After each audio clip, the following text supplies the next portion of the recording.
Estas férias leve o Observador no bolso. Na praia, no campo ou entre viagens, acompanhe toda a atualidade sem limites.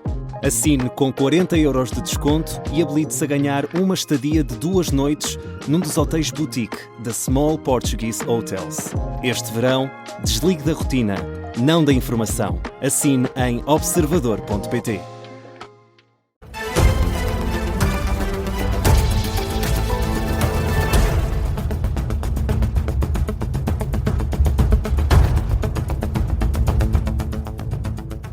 Jornal das 6 com Vasco Maldonado Correia. Para começar, o Governo confirma que não existem vítimas portuguesas nos incêndios em França e em Espanha. É o que explica o secretário de Estado das Comunidades Portuguesas, Emílio Sousa. Refere que a rede diplomática e consular ainda não recebeu qualquer pedido de ajuda.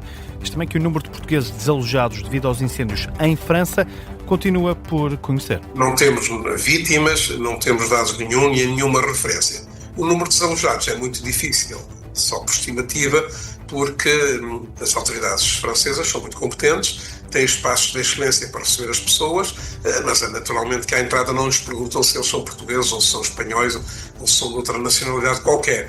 Sabemos que há portugueses que estão realojados temporariamente até que as coisas melhorem. Há cerca de 3.000 portugueses e lusodescendentes transferidos para centros de acolhimento devido ao fogo que ameaça várias regiões perto da cidade de Bordeus. Emílio Sousa garante que o Consulado-Geral de Portugal na cidade francesa está a funcionar normalmente.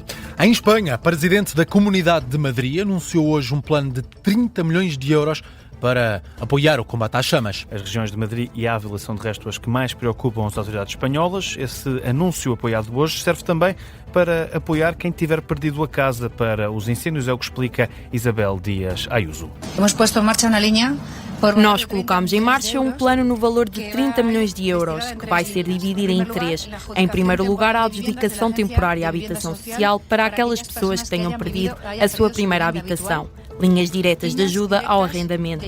Vamos assumir o pagamento durante 12 meses. Declarações de Isabel Ayuso, presidente da Comunidade de Madrid. Também o primeiro-ministro de Espanha, Pedro Sánchez, disse hoje que os incêndios estão a refletir uma emergência climática que está a tornar as ondas de calor mais frequentes. E em território português, a esta hora, os incêndios estão a mobilizar mais de 1.600 operacionais e 26 meios aéreos. Estão ativos 6 incêndios de grandes dimensões. Existem também 45 fogos em todo o território continental. O incêndio que está a receber maior atenção das autoridades está na Guarda. Aproxima-se neste momento da aldeia de Rochoso. No terreno estão mais de 250 bombeiros, para além de 6 meios aéreos. Mais perto do litoral, 160 bombeiros combatem a esta hora um incêndio em Nossa Senhora de Fátima, em Aveiro, apoiados por 4 meios aéreos. Há ainda outras 4 aeronaves destacadas para um incêndio em Bragança, perto da fronteira com Espanha. Há mais de 180 operacionais a combater as chamas. Há também 2 frentes ativas com grande intensidade em Penafiel, para além de um incêndio em Almeirim, no distrito de Santarém. O Tribunal de Contas conclui que o maior dos 17 contratos da Polícia Judiciária com a empresa do amigo do ministro Luís Neves decorreu dentro da legalidade. É o que informa o organismo depois de um pedido de esclarecimentos feito pelo Observador, em causa um contrato celebrado entre a PJ e a Constru Barcelos em dezembro de 2022, no valor de cerca de 330 mil euros relacionado com as obras no edifício do Departamento de Investigação Criminal da Guarda. Este foi um dos contratos que ultrapassou largamente o custo inicialmente previsto. A PJ acabou por ter de pagar perto de 450 mil euros e não os 330 mil inicialmente contratualizados, mas esse valor não atinge o limite que impunha o visto prévio do Tribunal de Contas. Depois de uma análise especial efetuada pelo organismo, concluiu-se então que o processo foi realizado em conformidade com a lei e que as autorizações da despesa e da adjudicação foram efetuadas pela entidade competente.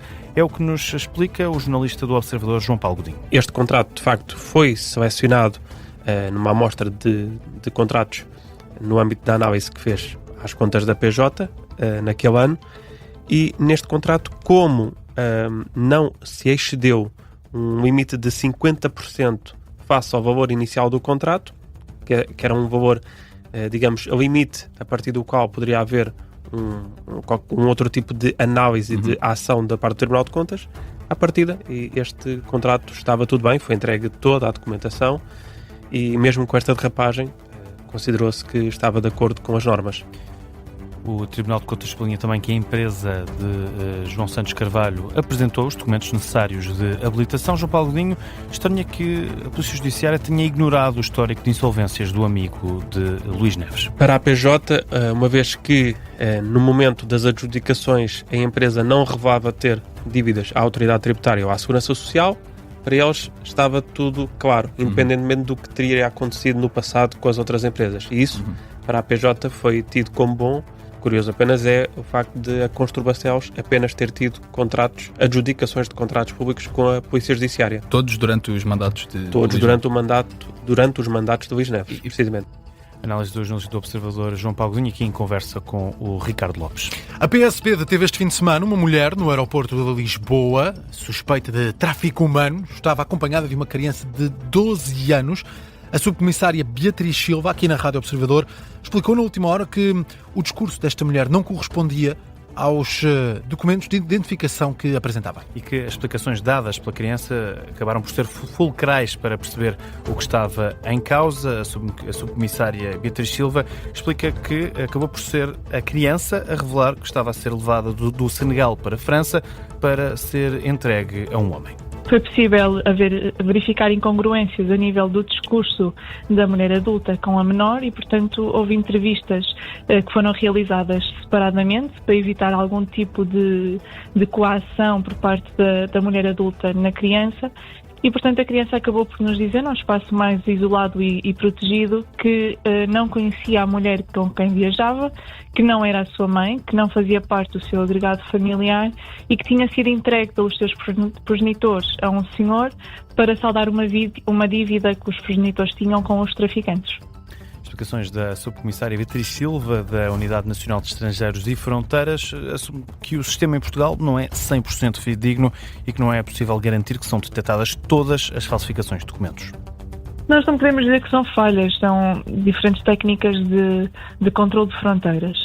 Da mesma maneira que em Portugal também poderá passar alguém com documentos falsificados. O sistema não é 100% correto e nós não detectamos 100% das falsificações dos documentos. Por isso é que os controles de fronteira dos vários países vão se complementar também, porque sempre que um falha o outro consegue detectar. E aqui neste caso, termos detectado uma vítima de tráfico de seres humanos, para nós já é uma vitória. Subcomissária Beatriz Silva, ouvida no explicador da Rádio Observador na última hora. A menor afirmou ter medo de regressar ao país de origem ou de voltar a ser entregue aos pais. Foram por isso acionados os mecanismos de proteção de crianças e jovens em perigo. Cinema. O realizador português Pedro Costa foi distinguido com o prémio de cinema Robert Bresson. Prémio italiano atribuído pela Fondazione Dente dello Spettacolo, com o patrocínio de Santa Sé. O anúncio foi feito pela produtora Clarão Companhia. Pedro Costa vai receber o prémio no dia 5 de setembro, num evento paralelo ao Festival de Cinema de Veneza. O prémio Roberto Bresson reconhece anualmente uma pessoa no cinema que tenha dado um testemunho relevante pela sinceridade e intensidade sobre o difícil caminho de procura do significado espiritual da vida. À Rádio Observador, o vice-presidente da Academia Portuguesa de Cinema, Frederico Coroado, deixa elogios a Pedro Costa e destaca o caminho singular do cineasta português. Pedro Costa fez isto tudo traçando um caminho muito singular, não só no cinema português, como no cinema mundial, com uma cinematografia muito particular, muito única, sem nunca ceder à sua visão e ao seu caminho muito particular. Mostra que o cinema português é visto lá fora, que a nossa cinematografia é reconhecida como algo muito particular e muito interessante e com uma projeção muito visível, que os nossos cineastas são vistos, são aplaudidos, são reconhecidos. Reação da Academia Portuguesa de Cinema pela voz do vice-presidente Frederico Coroado. Este prémio Roberto Bresson é o único prémio de cinema atribuído pela Santa Sé. Em 2001 foi atribuído a Manuel de Oliveira. 6 da tarde, 9 minutos. Vasco, que outras notícias destacas a esta hora? Atenção a quem vai na estrada. O trânsito na autoestrada 1 está cortado nos dois sentidos, entre o nó da Mielhada e o nó de Albergaria, devido a um incidente, é o que revela em comunicado a Brisa. De acordo com a fonte da empresa, no sentido Lisboa-Porto, é possível entrar em Aveiro Sul e e circular em direção ao norte. O Presidente da República, António José Seguro, almoçou hoje no Palácio de Belém com o antigo chefe de Estado, Aníbal Cavaco Silva, através de uma nota no site da Presidência.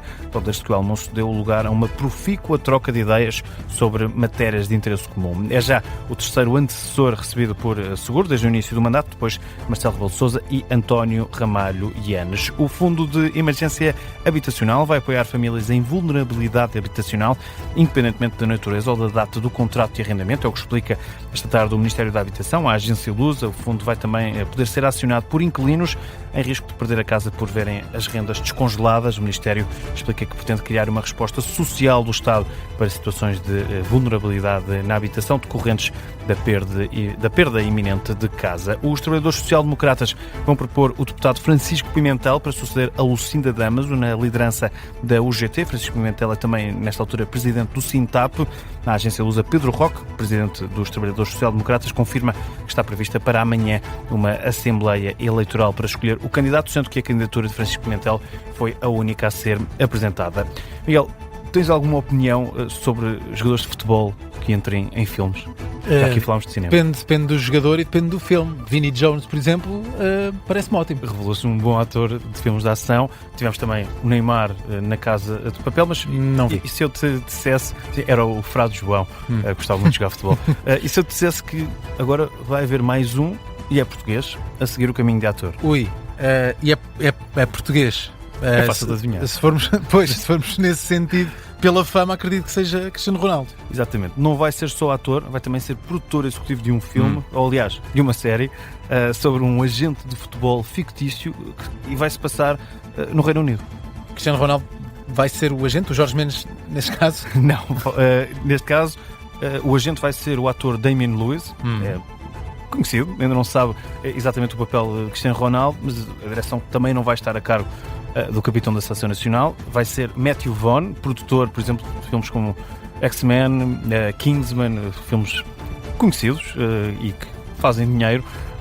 É uma série que, acredito, Miguel, vais querer muito ver. Tenho dúvidas, mas lá chegaremos. Para quem especulava, pode estar aqui o plano de reforma de Cristiano Ronaldo.